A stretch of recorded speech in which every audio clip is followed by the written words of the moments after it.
Coming ప్రోమోలో తిలోత్తమ వెళ్ళి సోఫాలో హాయిగా కూర్చుంటుంది. అదంతా హాసిని, నాయని, విశాల్ వాళ్ళు చాటుగా ఉండి అబ్జర్వ్ చేస్తారు.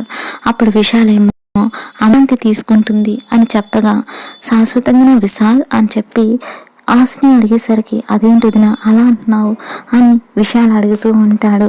సరే అని చెప్పి హాసిని తన చేతిలో ఉన్న క్లాత్ చూపిస్తూ ఇప్పుడు నేను వెళ్ళి తిలోత్తమ అత్తయ్య మొహానికి ఈ క్లాత్ చుట్టేసి నొక్కేస్తా అని చెప్పి హాసిని అంటుంది. నాయని నువ్వు వెళ్ళి తిలోత్తమ అత్తయ్య చేతుకున్న గ్లౌజ్ తీసేయి అని చెప్పి హాసిని అంటుంది.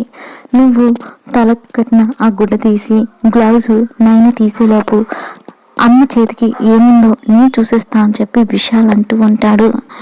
ఇక సరే అని చెప్పి హాసిని ఏమో తిలోత్తమ దగ్గరికి వెళ్ళి తను తీసుకువెళ్ళిన క్లాత్ తిలోత్తమ మొహానికి చుట్టేస్తుంది. దాంతో తిలోత్తమ గింజుకుంటూ ఉంటే నైని వెళ్ళి తిలోత్తమ చేతుకున్న గ్లౌజ్ని బలవంతంగా పీకడానికి ట్రై చేస్తూ ఉంటుంది.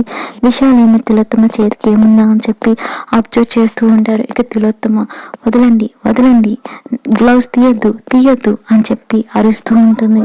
మరి తిలోత్తమ చేతికి ఏముందో నైని విశాల్ కనుక్కుంటారా లేదా అన్నది అప్కమింగ్ ఎపిసోడ్లో చూద్దాం.